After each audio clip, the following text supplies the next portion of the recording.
What's up, YouTube world?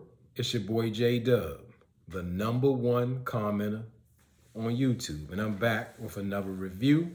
For those who are brand new to my channel, I give a heavy overview of episodes. I try to get as much as I can. I might not do exactly scene by scene. Anything I miss, please get down in the comments and share with me. Something that may have stuck out to you is important to you. And as the #1 commenter, that's where we thrive on this channel.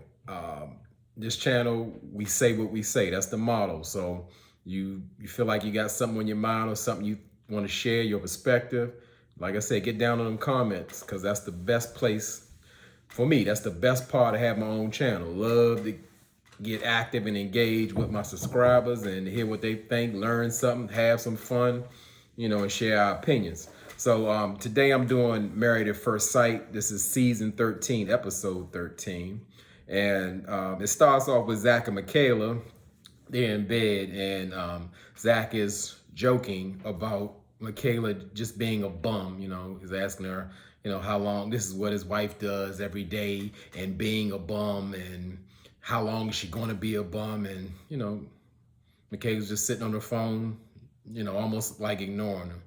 And then we see Ryan, he's what I would call documenting Brett's uncleanliness. And, I don't really agree with that, because as I said, for someone who is not speaking on what's his problems or whatever, why is he, collecting evidence? And he hasn't shared this with Brett. But looking at what I saw in that room, he might just have a case. I try to look at things in everybody's perspective. I don't know if Brett really lives like that, but we do know that she lost her dog Baxter. I don't know if it's a sign of depression or this is how she keeps her home.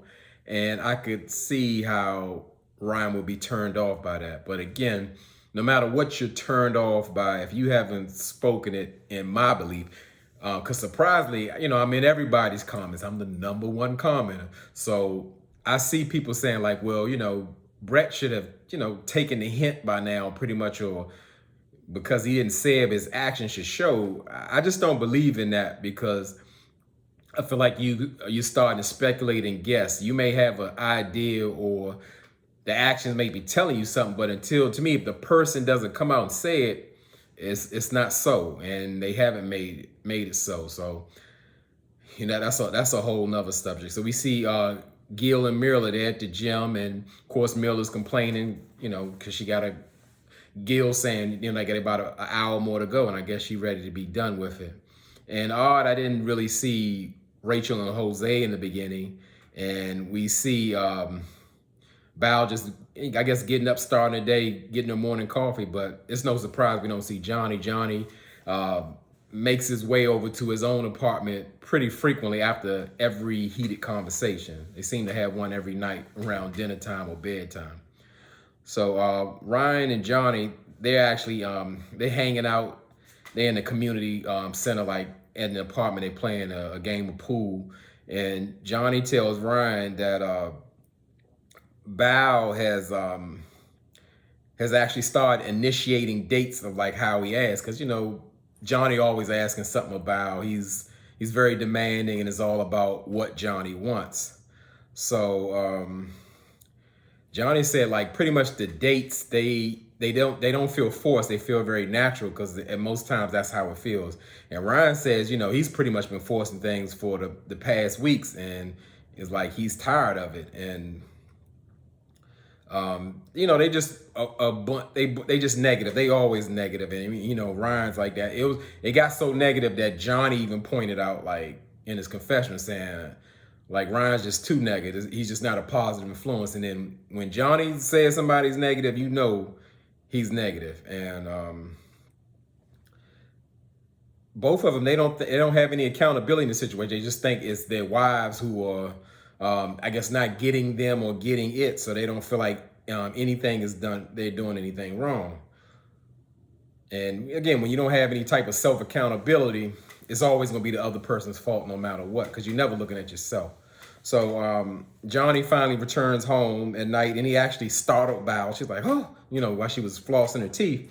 And I don't know if that startle is she didn't know like he was coming in, or like Johnny has made her so jumpy. Because I mean, quite frankly, Johnny's been pretty like aggressive and explosive on Bao, and I could see how she could be jumpy around her. So I don't know. And so they getting ready for bed, and Johnny always wants to have a deep discussion during bedtime, and pretty much he breaks down the Bao that their relationship is lacking in three areas, which is the foundation of a fruitful marriage. He says it's communication, friendship, and trust. And Johnny asked Bao if she'd agree, and Bao jumped right in and proved that like communication, she's very strong in her communication. That has never changed. Whether Johnny receives it or not, Bao has always been able to express how she feels, even in like chaotic times. And I definitely commend that, because I don't know how she does it. Because all that, like, see me again, as I say, I'm an energy person. When chaos is around me, it affects me. So I'm going to engage in the chaos, or I got to get out of there. I just can't do that. So so as soon as Bao gets her point across, because you can't really shake Bao, she's going to express exactly how she feels, give you a viewpoint, and then Johnny started that meltdown. You can see that, like, that crazy looking at her, and he be getting that little crazy laugh, like like he's the Joker. He's got something sinister about him. You can tell he's off. So Bao pretty much tells Johnny, you're always talking about like what works for you or what's good for you, but it's two people in a marriage, and Johnny can't receive any of that. That irritates Johnny. It makes him mad, and it's just like his attitude is exhausting. So like when he hears Bao, he hears Bao expressing herself, he's get this like sign out loud. I don't know how she deal with that. Bow, bow, bow. Like what I'm gonna do. There's so many things I want to say. There's something. She's like, what is said? Because for real, what hasn't been said? The way he talks to her, and he says like he doesn't want to engage in that type of behavior because it hurts him so bad. To me, it's like he enjoys being mean. He enjoys dumping on Bao. Anytime he gets. So I just don't know how she's still in that. I'm confused about it. Bao is a ride or die hanging there, which isn't a good thing. So it's time for the couples. They got to have their individual evaluation, like their little midterm grades about how it's going for them in the marriage, but separately. And Pastor Cal, he meets with Gil, and Pastor Cal just asked Gil straight up, like, why do you think you and Mirla will match? And Gil says Mirla is loving and caring, and I guess that goes along with him being very passionate. And Gil can appreciate how they choose to communicate honestly and directly. And I thought that too. I always liked the way that they communicate, because they do it with like they remove their emotions out of the situation and tell each other how they feel, and that will like really go a long way, especially if they decide to stay married. And I guess my only complaint more so like when Gil, he's kind of backing off that he's making like passive aggressive remarks like towards Mila, especially like her spending or her lifestyle, or even like let's say from the last episode, I didn't like how he almost, I'm gonna say he was like kind of short with Mirla when she was just asking, can you make me a smoothie or whatever. I kind of take those things that like Gil is got kind of trying to take the power back, because Mirla, like she put it out plainly, like, whatever's going on with me, this is who I am. And, having that kind of mindset is not great for a marriage as far as compromise, but it's nothing wrong with Mirla having standards, and she stands on it. She sets boundaries, and in real life, Gil respects it. So Gil says that he tells Pastor Cal, like, the thing that is like problematic in their marriage is Mirla has like a lot of mood swings, and he would call it like it turns her attitude into like a Debbie Downer. And the clips that they showed like after him saying that really didn't make a good case. I didn't see like she was so Debbie Downer, had an attitude. And Gil's just saying like pretty much when she's complain and have a negative attitude, it kind of spills into his mood, and he's saying like, I can't have that, you know. um I feel like Gil, he really focuses on like her negative traits more so, because like when I see Mila always speaking about Gil, she's speaking like positively. It's okay to, I guess, express how you feel, but sometimes I kind of feel like, especially in this meet with Pastor Cal, that Gil was kind of, I don't know, kind of talking bad about Mila in a way. And we never hear about like what's wrong with Gil or what Gil needs to improve, you know, because Gil is certainly not perfect. He just seems to recognize all of Mila's flaws. So we go to Mila, and she's speaking with Dr. Pepper. And I guess she was nervous or something. So, you know, she said she indulged in the 25-cent martinis. And you could really tell because Mila was toasted. I mean, you could tell she was gone. She was like giggly and, you know, silly. She walking the wrong way. And Dr. Pepper, like, I thought she was coming from that way. She's like, well, this way was shorter. And, you know, she just smiling, eyes glazed all over. And I was like, wow, she was nervous. She had to do something to calm her nerves. So Dr. Pepper got right into it, was asking Mila, like, pretty much, like, why are you so critical? And they did show some clips of her being critical about, like, when they was at a honeymoon, about her complaining about the balcony, the not having a beach there, and the pool they're looking at is smaller than the pool she has at home. And they actually made a case for that. Maybe Gil should have played those clips with his case about her being like a Debbie Downer. And Dr. Pepper says she gets that, but like she feels like Mila constantly, you know, having criticism about stuff will like change the mood of her marriage. And she has to really recognize that, because she doesn't want to kind of like push Gil away where he doesn't want to be with her. But Mila just comes out and says that like she feels very fortunate to be with Gil. Like Gil makes her happy every day. And it definitely came off genuine to me, because I know sometimes people kind of doubt Mila, like if she's real or she's genuine. I felt like, you know, that was all her. She felt, it felt very genuine, and she appreciates that Gil is like so thoughtful. And I was thinking like he wasn't that thoughtful when he was begging to make a smoothie, but that's just something I picked up. And she got really emotional. I don't know if it was the 25-cent martinis, but she got real teary-eyed and just talking about Gil and being happy with marriage. So again, when Dr. Pepper was stressing, saying like your attitude could probably make Gil leave, and I don't believe that at all. But I guess talking with Dr. Pepper, Mila really understands like she needs to kind of make an adjustment. So I can say like a lot of times I see, again, because I'm in the comments and all that about like how people praise Dr. Pepper. I really didn't see it. I didn't see, but like on this episode, I felt like she really came through. She gave like some sound advice, and she tell people how it is, and she gives great suggestions and criticism, and like for ways for people to hear it. And I might put her in the category with the great Dr. Nicole, because everybody know on my channel I praise the great Dr. Nicole, because she on that level, she up here. So I might have to start saying the great Dr. Pepper. And something else I noticed, I don't know if anybody else noticed, I'm gonna say it may not be everybody's thought, but to me, like the individual counseling, it seemed like Dr. Pepper had the ones who've been deemed like problematic or having the roughest time in their marriage, and Pastor Cal got, I guess, the people who aren't so problematic in their marriage. That's what I picked up. You know, Dr. Pepper is the professional and got the problem children.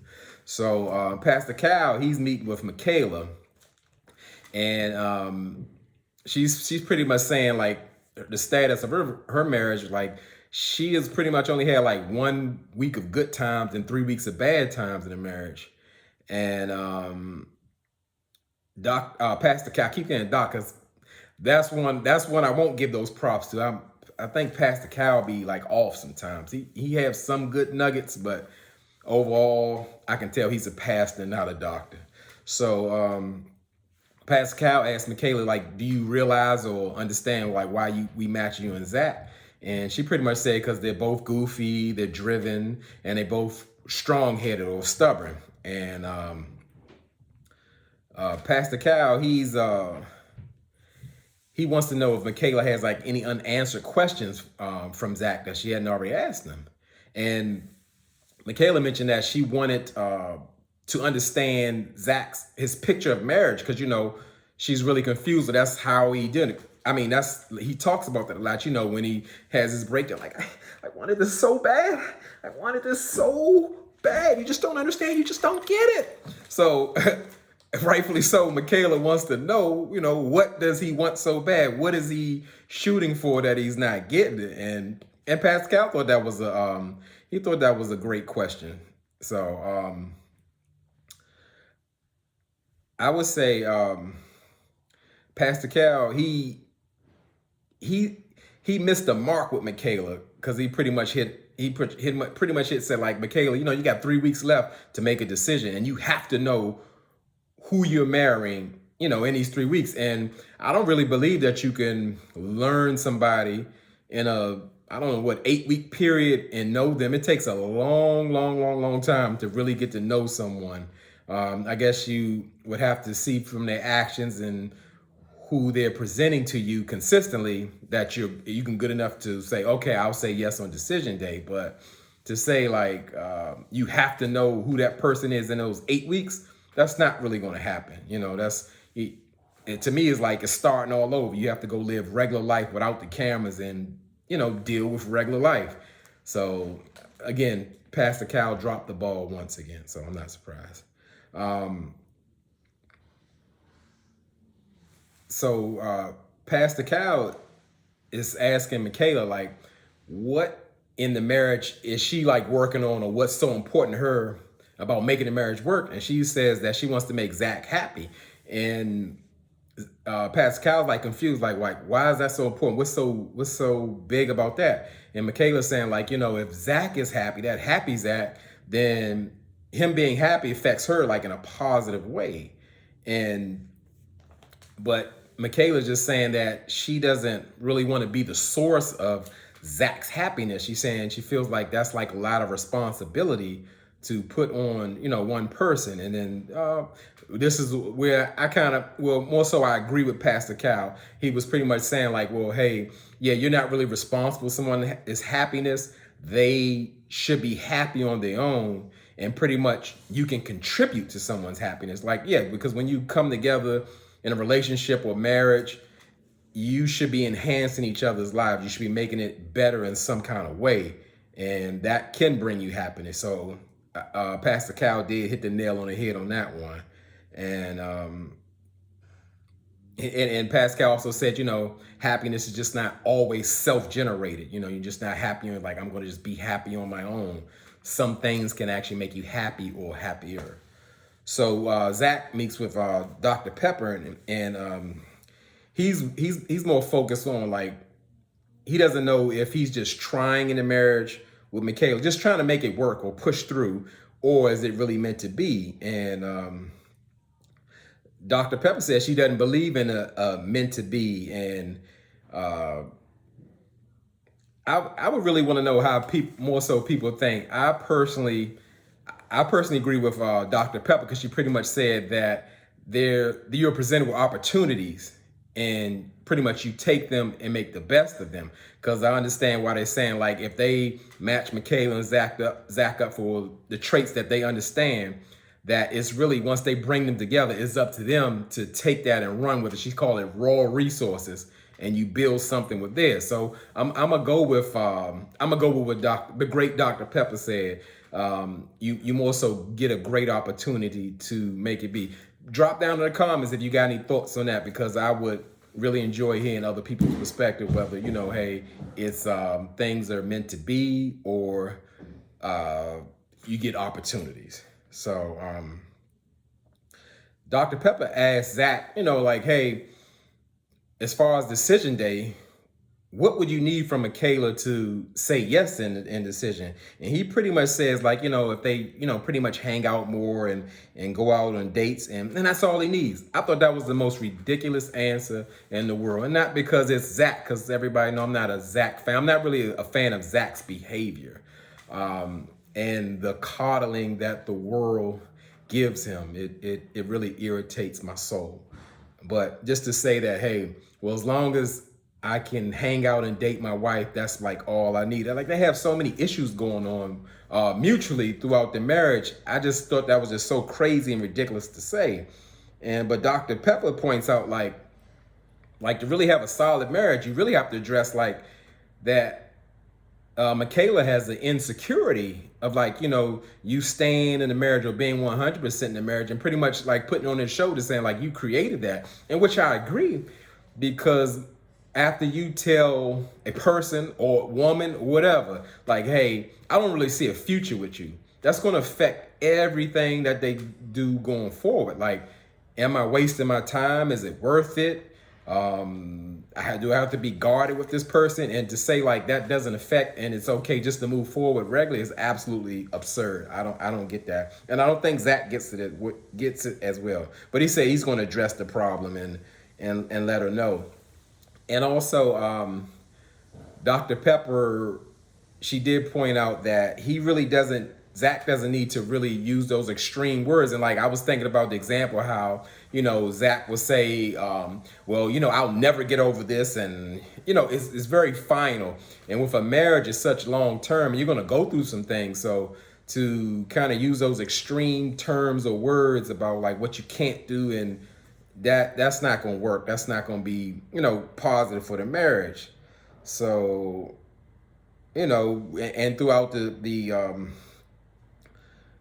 talk or open it up, we're going to see Zach do his natural breakdown, eyes getting watery, glossing over, the tears start falling. And, he's just like, I'm just always like looking for perfection. It's nothing that I do is just, it's not good enough. And I'm just like, where's all this coming from? I do like that Zach is being vulnerable about like, he sees the problem that him wanting perfection, he deflects it on, he projects it on people as well as Michaela. He recognizes that and he knows that that's not healthy for the relationship. But as again, with like all the meltdowns, I'm gonna go with like Little Black Book 91 says, there's a time and a season for everything. Like, would you have confidence, let's say in your supervisor, because I don't like to say the word boss, if every time something happens in your workplace and they're breaking down crying, you're gonna be looking at them like crazy. Like get a grip. What are you doing? All of that. I mean, let's be realistic here. We don't need Zach to be perfect, but we do need him to hold it together to recognize what's going on and how he can contribute positively in his marriage if he wants it to work. So I like the sharing part, but as I said, all the tears and breaking down, I'm not for that. And there's nothing wrong with being emotional. I'm an emotional man, but I know when to be emotional, let it go, or hold fast, or manage my emotions. And we do understand Zach is 27, but the emotions are a bit much. So Dr. Pepper's pretty much saying that he's undermining his relationship with expecting that perfection. So he really has to understand that. And he's saying that he gets it and that he's going to, make some improvements. So we go with Gil and Mirla. They're meeting up after their one-on-one. And I think Gil could pretty much tell Mirla was still lit because he was like laughing at her sitting down. She wanted to know why he was laughing at her because you could tell she was gone. She wasn't herself. And Gil just went straight into it. And he wants to know like, why is Mirla where's that Debbie Downer attitude coming from? And Mirla explains like it's because more so like she's an introvert, and when she gets in uncomfortable situations, she gets like an attitude and gets to complaining, or she gets cranky. And that makes a lot of sense, because that just means like she feels like she's forced in a situation and she's pretty much acting out, but not saying, give you an example, going over your friend's house, it makes me uncomfortable for some reason. And sometimes I guess people can't realize that until you put the mirror in front of them. And I thought that Gil made like a very wonderful suggestion. He pretty much says like, almost like disarming that uncomfortable or crankiness. When you're feeling that cranky, give some affection, give me a hug. And that kind of disarmed, because she let him know that kind of calms her down when they're like laughing or taking her mind off it or affectionate. And I like that suggestion. I might have to start calling Gil Dr. Gil. I don't know. He might be from production. I'm not sure. So we go see Zach and Michaela. They're having to sit down at the pool and they're discussing their one-on-one. And Zach told Michaela, he had a breakthrough moment with Dr. Pepper about, him projecting that perfection. And Michaela asked, her question, what she was supposed to, like, what did he see?